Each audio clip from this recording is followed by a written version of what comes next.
We met in Colorado at the trial. I just want to tell you that, like, right away, I could tell you were really into scent work. You're one of those people, you're not just into it, you live it. And when I started doing a little bit of research on the things that you do in the scent work community, I think I was right. Am I right? Yes.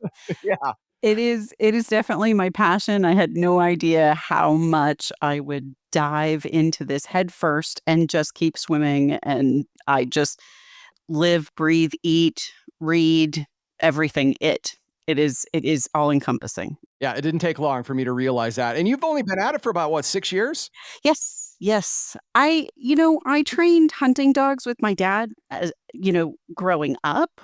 So I don't know how well that translates, but I have been quote unquote training dogs for a long time.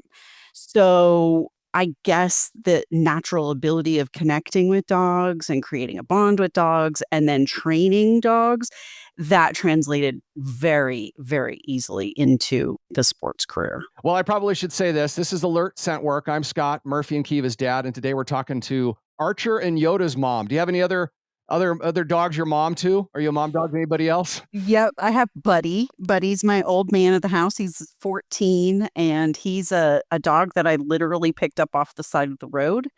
And he is my novice A everything dog. Did novice obedience, did novice rally, and of course novice scent work with. And I should also mention you're Jennifer Hamilton, and you're out of Tucson, Arizona. So thanks for being on the show. My first question, Archer and Yoda. So I'm thinking Star Wars for sure. Yeah, But yeah. is there a deep cut Cartoon Network reference in there too with Archer, or is that something else? No, the breeders actually named both of them, but Yoda, it just fits him. He's very mindful, very, very Jedi, methodical, thoughtful dog. It just absolutely fits him as a dog.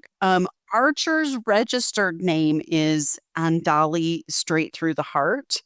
So his name is Archer for that. And it absolutely fits him as well. He is a very sensitive, loving, just the eyes straight through your heart. Yeah. So the first trial was 6 years ago. You did say that, you've had some training and whatnot before that, but for that first scent work trial was 6 years ago. How did that start? Like, how did you end up in that first trial? I belong to a German Shepherd Dog Club of Southern Arizona, and I was actually the rally instructor for that group. And all of a sudden, AKC says, we're going to offer scent work. So this is 2017, right? And the club needed a certain number of people to sign a piece of paper that said that they were involved with scent work, were interested in scent work, actively trialing in scent work, so that we could then become a club sanctioned in offering the AKC scent work trials. So the leaders of the group were like, who's interested? And I was like, me, me, me, me, me. And of course, I was the most willing and active participant in that. And I said, let's go. We dove headfirst into this new sport. I found out that it was basically a huge void in understanding. And I quickly took over as the quote unquote scent work person. I became the trial chairperson for their first trial.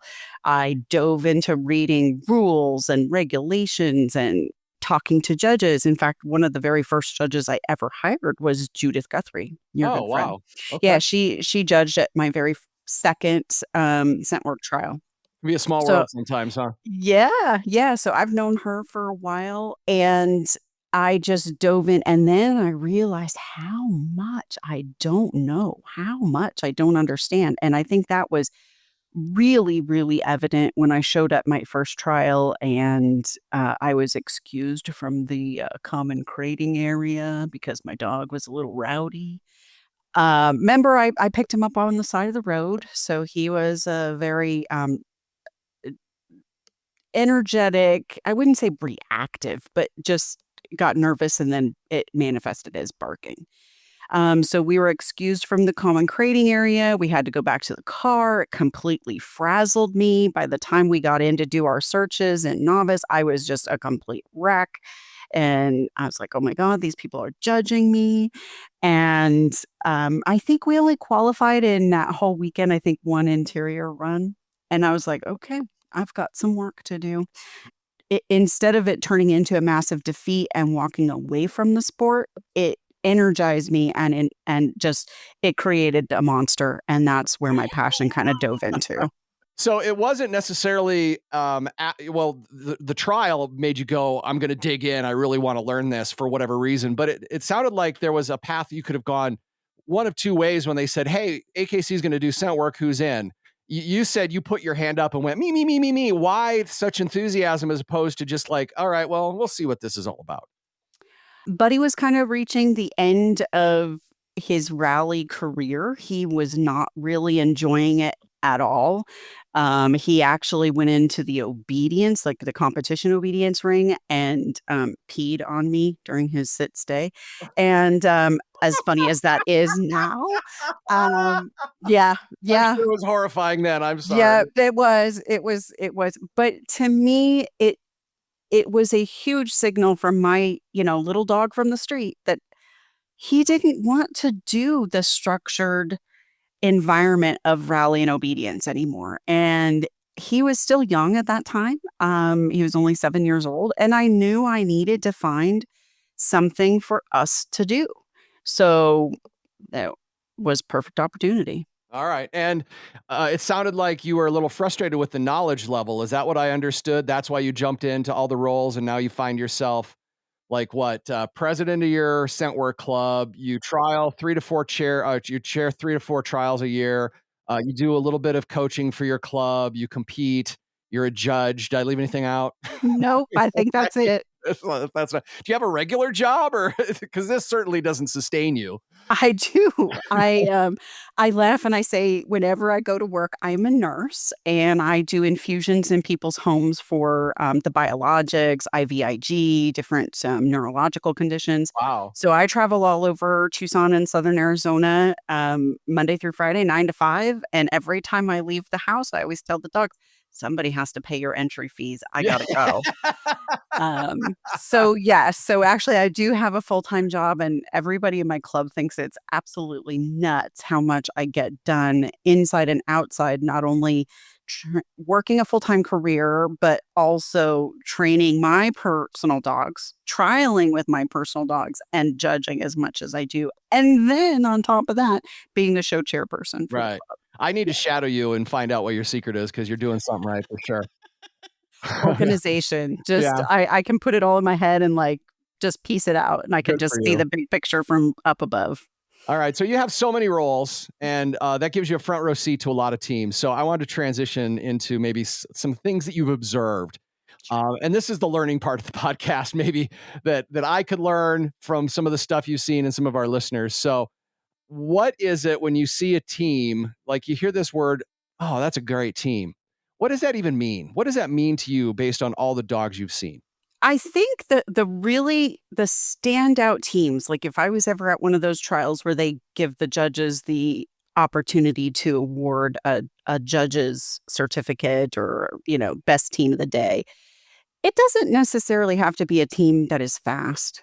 It doesn't necessarily have to be a team that is accurate and, they drive to source. It doesn't have to be a dog that is completely independent. It doesn't have to even be a dog that's confident. What I feel like makes a really good team is the bond that the dog and the handler have.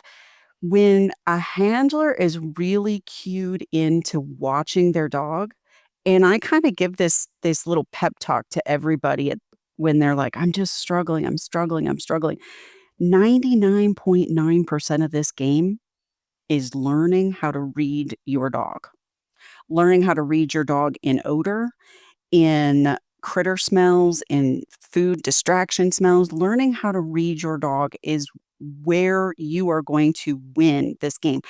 And that starts with having a bond with your dog and understanding your dog's little nuanced behaviors. So I think that the teams that really resonate with me are the ones that truly have that connection with each other, that look, that feel. It's just fluid. And the one occasion I did have a Judge's Choice Award to honor a dog that's a Staffordshire Terrier. He was like a really, really anxious dog. I believe he was pulled from the pound as a rescue dog, and this dog was afraid of everything. His own shadow, leashes, harnesses, the handler, other dogs, everything. And the handler took this dog from being absolutely terrified of everything to now, I've seen the progress of them because I judge in Arizona quite a bit. I've seen the progress of just being celebrating just being able to walk to the start line to now, nailing advanced and excellent searches. And I chose to honor that dog and that handler team because I felt like they put in the work. And they may not always win, and they're definitely not the fastest, but they have overcome so much adversity. That is a great team. I love that, and that's one of the things I love about scent work too. Like, there's a lot of different ways you can play this game. You can play it super competitively, nerd out, get into it, want to get the ribbons, or you can play it that, hey, this is an activity that I can do with the dog that I know. When they use their nose, that helps build their confidence. It builds the bond between us, and we celebrate the win of getting to the start line and being able to go into a search area and having that dog who more normally might not be able to focus on that task for that moment, like, just to be proud of them. I love that. And it took me a while to appreciate that. It took me a while to appreciate that everybody plays for a different reason. Yes, and I think that's something that a lot of people get caught up in is the ego of it. I think there's a really good saying out there that comparison is the thief of joy. Right. And you'll Right. see people posting that a lot in the scent work blogs or Facebook groups and all that kind of stuff. And I think that that truly actually resonates quite a bit for me because master level dog Yoda, he is not a competitive. Look back at the number of cues he has. He has great number of cues. He does not have a great number of placements. So he is my heart. He is the dog that has taught me how to be a better handler. And then Archer, my third dog teaching him how to do this, he's my ego. He is 100% my ego. I pull him out of the crate and I'm like, let's go rock Yeah. this. Yeah. One of the lessons I had to learn was I was on the other side of that ego where I would watch teams and I'd be like, what's wrong with you guys? How come what's going on? Like, your dog's not even searching. But then after being in the sport for a while, I realized I don't know their story. I don't know Yes. where they were, so they play their game their way. I play my game my way, and I respect everybody that wants to play it the way they want to play it. So I love that. I love that you have your ego dog and your heart dog. That's funny.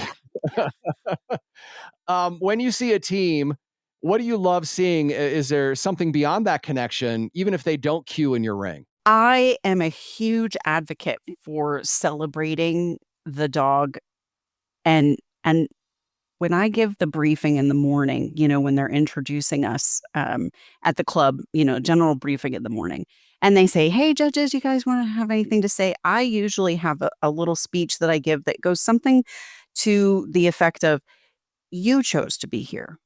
Your dog did not. They want to be with you. They didn't say, 'Hey, mom, I want to go to that scent work trial or that nose work trial.' They have chosen to be with you. They did not choose this as what they wanted to do for the day. So you need to honor that and you need to celebrate the fact that they are willing to drive 2 hours or 3 hours or stay overnight in a hotel or an Airbnb and do this with you. So I like to see the teams that whether they qualify or not, the handler is celebrating that dog, paying attention to that dog, and having a party all the way back to the car. That is something that I feel is so important because you can take the joy out of this very quickly by if it's just a robot about, taking the dog out of the crate, hooking up the harness, walking to the start line, running to search, taking them back off the harness and putting them on their flat collar, walking them back to the car, throwing them in the crate. That's robotic. No dog is gonna like that. Mm, They wanna play with us, right? They're the right. only other mammal in the world that has that play drive like humans do. So play with them. Have fun. Celebrate it. I might have to take that to heart. Sometimes I can be a little robotic. So thank you for reminding me that, it's about the bond. It's about having fun with this animal, doing something together and not just the search, like the ritual going into the search, the ritual coming out of the search. All of that should be meaningful to both the team and the dog. Yeah, absolutely. Is there something so one of my favorite questions I like to ask if a judge is open to it, if I happen to get a chance to chat to him afterwards is like, "All right, did you see something in there that, I was doing that you kinda wish maybe I wouldn't do?" Like, is there a habit or something I was doing that you wish I would break that would kinda make things a little bit better? Are there any kind of common things you see in the ring that a lot of people could benefit from? I will give you my pet peeve first, and then I will go into habits. My pet peeve is people that say, "My dog lies to me." They step Oh, up to the yeah. ring, Yeah, yeah. right? Right. They step up to the start line and they're like, "Ah, God, this is my 3rd search of the day. If my dog doesn't stop lying to me," it just cringe. Like, my emotions are on my face, and, like, when people do that, I just have to put my clipboard in front of me and just be like, Uh, big deep breath, because I don't feel like the dogs are lying to you. That's a training issue, and somewhere along the line, you have reinforced something incorrectly, but dogs are smart, right? They know how to end the game. If they don't want to be there, you better bet your butt that they know how to walk up to the first box and say, "This one, Dad, I'm done." They know how to go back to the crate. They know if they false alert on something or if they pee on something, what happens? They go back to the car, back to the crate. Dogs are smart. We don't give them enough credit, and they know exactly how to end the game when they're not having fun. So pay attention to that too, because I believe you can better understand the bond that you have with the dog. If they're ending searches early, what are you doing to make it that they don't want to be there? Right, right. Hey, so that lying thing is a little bit of a pet peeve of mine, and I think it could be a lot of different things. Like you mentioned one, which ties back into if the dog's not having fun or if it's not enjoyable to be there with you because the handler's so stressed out and not having a good time, and they're angry at the dog because the dog's lying to them, right? Like, why would a dog want to continue to be in that environment? On the other hand, sometimes, like you said, it's a training issue. It's the dog doesn't understand exactly what it is they're supposed to be doing to get the reward and the praise. So sometimes that's what it is.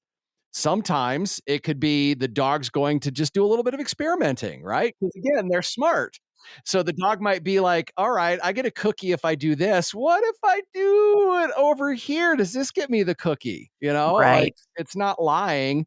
So I love that you brought that up. And I think that if a person ever catches themselves saying, my dog lies to me, there's a lot of different reasons that they might be doing what they're doing, but lying probably isn't it. No, dogs are Yeah. not Yeah. capable of it. All right, so that's your pet peeve. What was the other thing you wanted to talk about? Habits in the ring, I would love to see people stop chattering at their dog while their dog is working and leashes dragging on the ground. Those are my 2 pet peeves. Those are my 2. Yeah, I'm probably to blame. You know what? Going from the 14 to the 20-foot leash was a huge jump for me. Like, you wouldn't think that that extra 6 feet, but yeah, I struggle with that and probably drag my leash a little. I've had a couple judges mention that, so I'm glad you told me that. That's something I need to work on.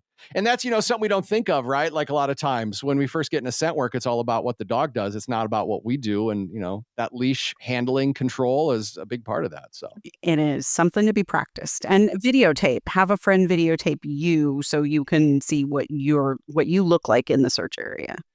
is there a training opportunity or something that you think competitors miss, based on what you see in the trial? Like, oh, only if they would train this a little bit more, they'd have some more success. Um, Inaccessible hides, it's kind of my thing right now. I'm enjoying now everybody that trials under me for the next couple of months is gonna be like, "Oh, I need to look for an inaccessible." But I feel like people don't understand what their dogs look like when the hide is inaccessible. We teach the dogs to put their nose on it, get as close to source as you possibly can. And we drill that into them over and over and over. So when you're presented with an inaccessible hide, the dog is confused. That is the behavior that you need to be rewarding, the Oh, confusion, okay. right? Hmm. Because they can't put their nose on it, which is what we have taught them, that if you want the reward, you have to put your nose on it. So we are looking for a completely different behavior and then teaching the dog that, okay, it's okay not to put your nose on the hide, right? Right. So if you think about that in the terms of what inaccessible looks like, your dog needs to know what inaccessible means. You need to understand what your dog looks like inaccessible. Now, apply that to buried sand. Right. Because buried is just essentially inaccessible. Correct. Right. Correct. Yeah. So if you have not successfully taught your dog what it means to be inaccessible, what it looks like to you as the handler watching your dog in an inaccessible, buried is going to be very difficult for you as a team. Right. Do you think that the other thing applies that if you train buried a lot more, then your dog's gonna have a better understanding of inaccessible? Yeah, yeah. I mean, it's going to go both ways, right? Okay, cool. That was a great little nugget. Thank you for that. I appreciate that. Yeah, I think that's gonna help a lot of people. I want to transition to your life as a judge now. I love hearing this insight that you've been able to give us watching other teams, but sometimes I also enjoy, if I get an opportunity to overhear some judge stories, like some crazy stuff can happen sometimes, right? yeah, The yeah. unexpected or something just goes sideways. Do you have a story that you'd be willing to share with us? And just, I want everybody to realize sometimes these things are beyond a judge's control, right? You can't predict that you try to predict as much as possible. You try to keep the search, as controlled as possible. But have you ever had anything happen in your search that was just crazy? Like, what's the first craziest thing that comes to mind?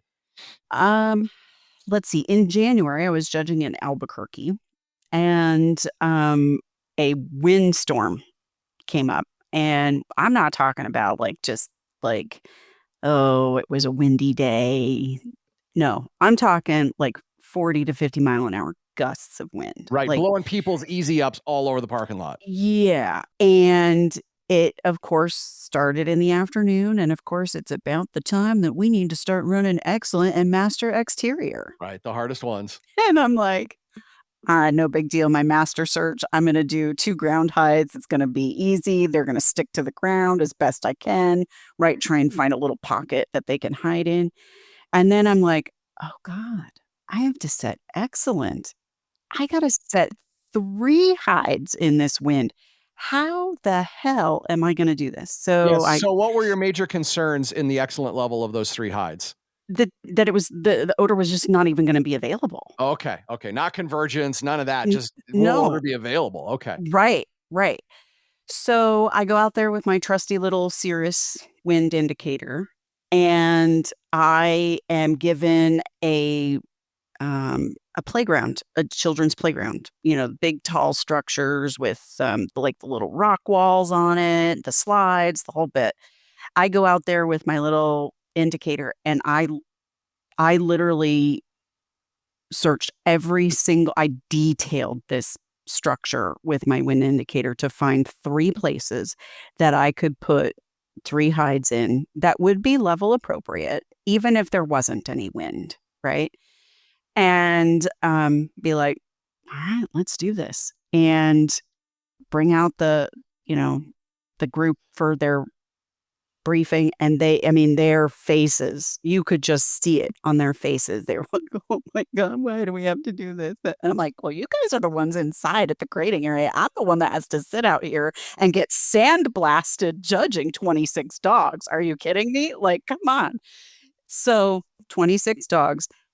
And I would have to go back to my numbers, but I think I had 14 That's qualifiers. amazing, right? Right? In a 'Cause, like, yeah, windstorm. and on a playground where there probably weren't a lot of little kinda covey areas where you could put odor where it would not blow away, Yep. like, where you Yep. can contain it enough for it to stay there for 27 dogs too, that's crazy. Yeah. Yeah, exactly. Well, that's something Exactly. to be proud of. I love that. I know. You That's my yay moment. Yeah, yeah. Is that your most memorable moment as a judge, or do you have one of those?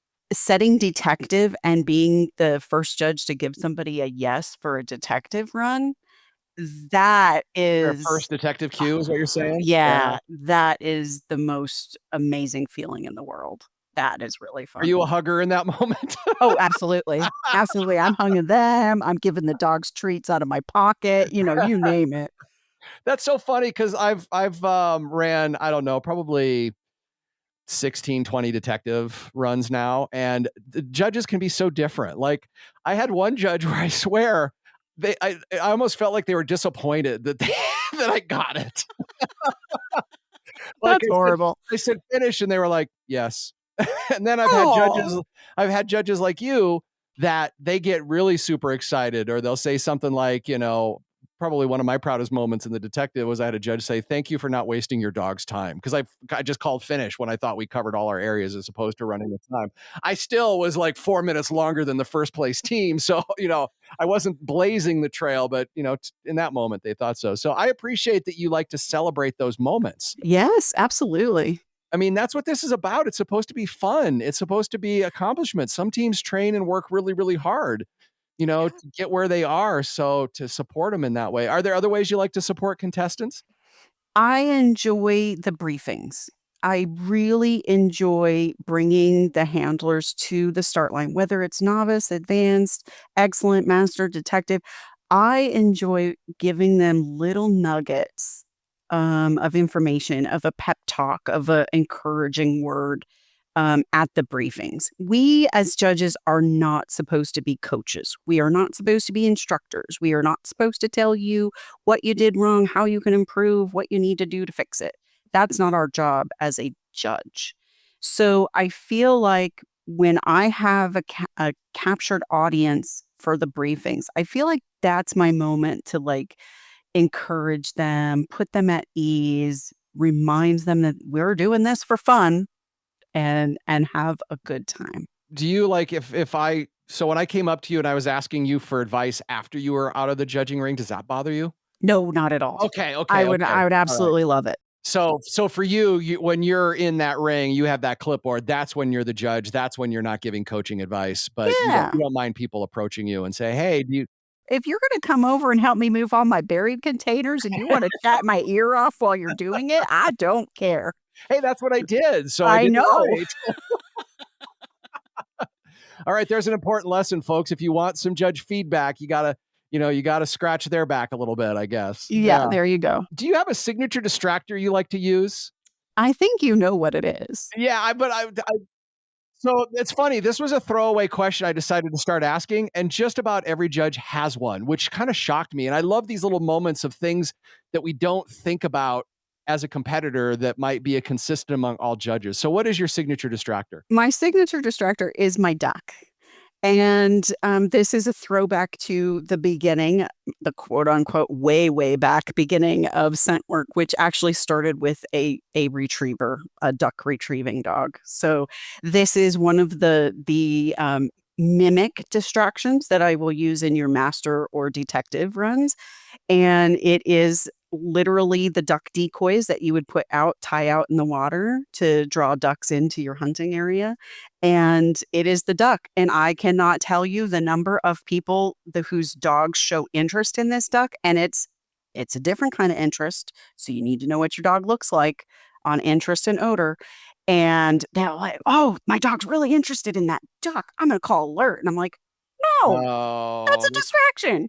So now I bring it out in every possible way that I possibly can, and I always make sure that people know that there's a mimic distraction in the search area, and please make sure you put your eyes on it. That duck has been bleached, it has been through the dishwasher because everybody's like, "Oh, well, you must have odor on it." I'm like, "How? How did the" so right. it has been bleached, it has been vinegared, it has been through the dishwasher, it has sat in my backyard in 110-degree weather in the hot Arizona sun. I guarantee you there is no odor on that duck. I can put it next to my dogs, none of my dogs will alert on it. At least there's no essential oil odor on it. Who I knows what else might know. be on there? Some must Yeah. be interesting. Yep.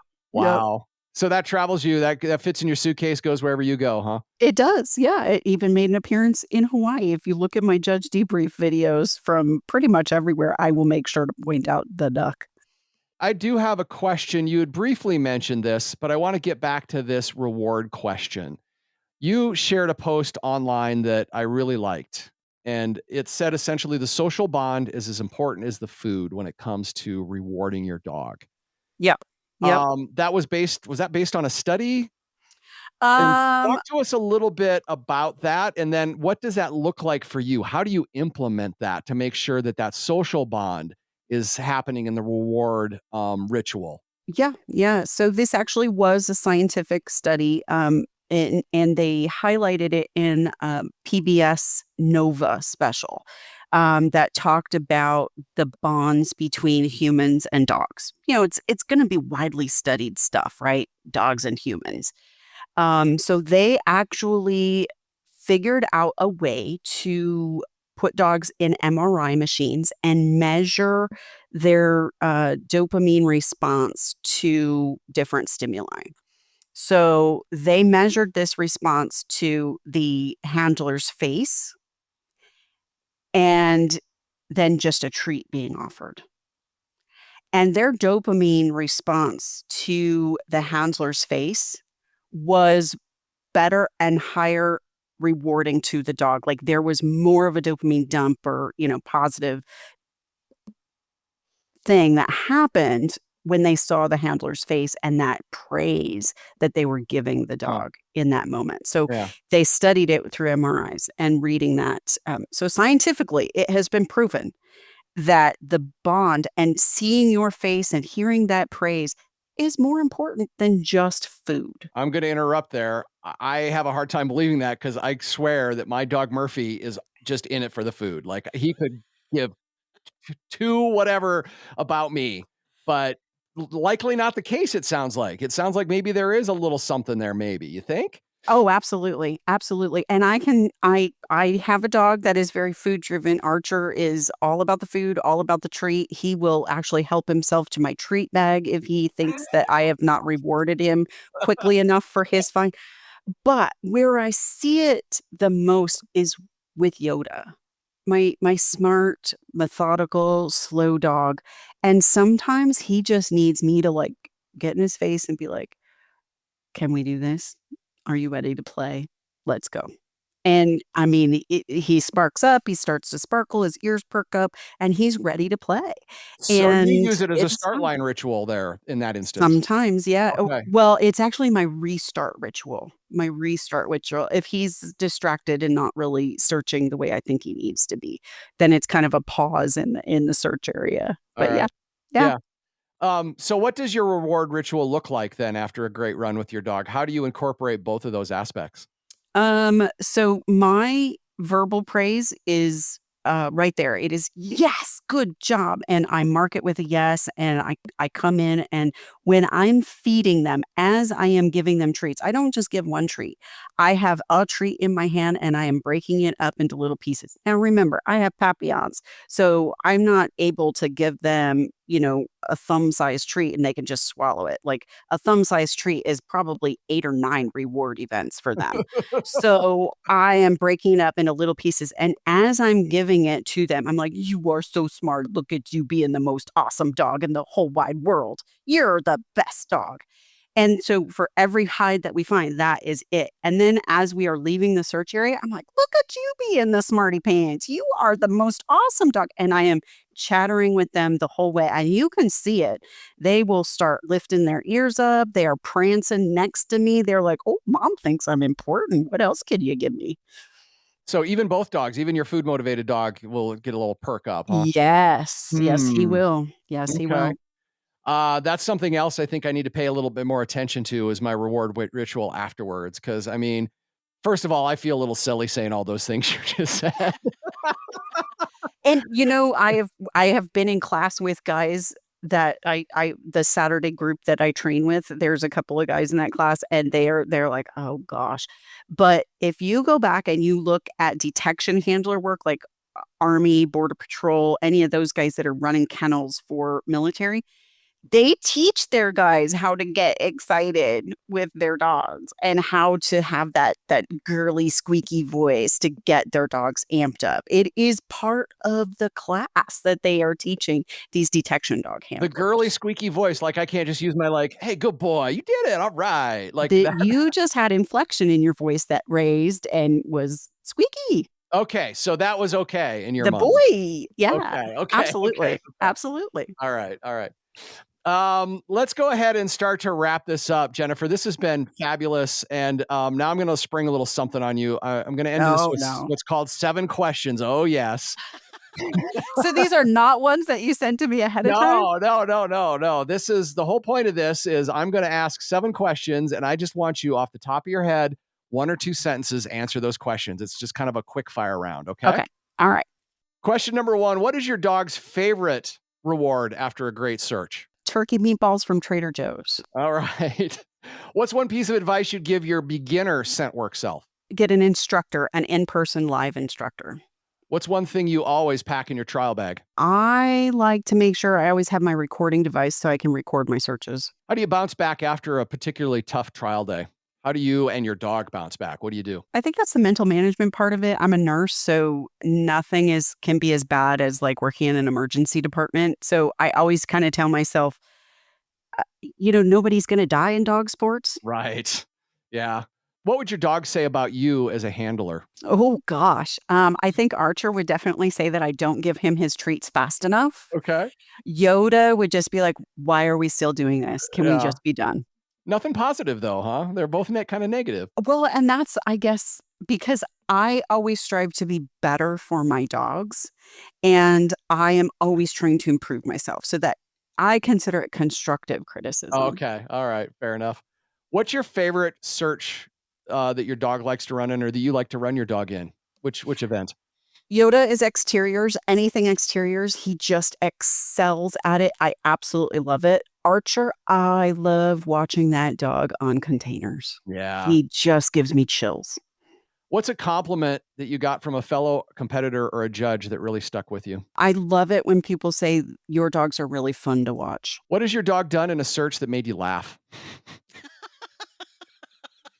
What haven't they done? Um, I don't know. I love it with the creative sourcing. I have short papillons, so sometimes I really actually find it hilarious when they jump up on benches and chairs and tables to try and find something. If you choose to use a music distractor, what's the playlist going to be? I am going to use Pandora's Adult Hits Radio. Okay. And what other judges do I need to get on this podcast? I would say you need to reach out to, I'm going to guess you already have Judith online. I don't know if she would do it, but Mary Quinn, I love her. I think getting some of the Texas folks on board. Have you had any relationship building with the Texas folks? A couple of them. Do you have anybody in particular? Uh, Two people that were huge mentors to me, Carolyn Oldham and Michelle Munson. Carolyn did she judged a UKC trial up here. I had very little interaction with her, Oh, but okay. she seemed to know what was up. And she was here with Lori Schlossnagel. Do you know Lori? Oh, I love Lori. Yeah. So anyway, Lori, Judith, and I shared a cabin at the oh, that's right. yeah. Lori was there. Yep, Yep. yep, I've hired both of them multiple times. Lori and I have a great relationship as well. Yeah. But it was fun listening to Caroline and Lori talk about the beginning days of Scent because they were there from they went to the very first Scent trial, I think. Yeah, Lori is one of the very first judges for AKC scent work, and she actually judged the very first trial. And coincidentally enough, she was my very first Scent work Q ever. Which I Oh, had to go back in time after I had her on the show to look that up because I I forgot. love that. Jennifer, I just want to thank you so much for being on the podcast. If you want to learn more about what Jennifer's up to, you can check out the Sonoran Desert Scent Work Club Facebook page for upcoming trials and events in the Tucson area. And if you've ever checked out the AKC Scent Work Judges Debriefs Facebook group, you've probably seen some of Jennifer's posts there. So you should keep an eye out for more of her posts on that group. Jennifer, is there other places people can find you? That's about the best. I mean, a lot of competitors do ask for a Facebook invite for me for my personal page, there's not much there different than what I have on the debriefs and the club page. The stuff that I think is important for competitors to know is going to be on those two resources. Stuff that you're going to see on my personal page is going to be me bragging about my dogs. Okay. All right. That's okay, right? Yeah. Yeah, that's good. We should be bragging about our dogs. Mm. Yes. Thank you so much for sharing your time, your stories, and your insight. And I just love how much you love this sport. I think we're kind of kindred spirits in that way. I've kind of fallen head over heels for it as well, and I'm doing all the things, trying to get involved every way I can. And I appreciate you doing everything that you do to try to make sure teams succeed and other trials succeed. So just thank you so much. And thanks also for joining me here on Alert Scent Work. Absolutely. Thank you for putting this together for people to give us another vehicle to raise awareness, to raise, some positivity and some learning. I love it.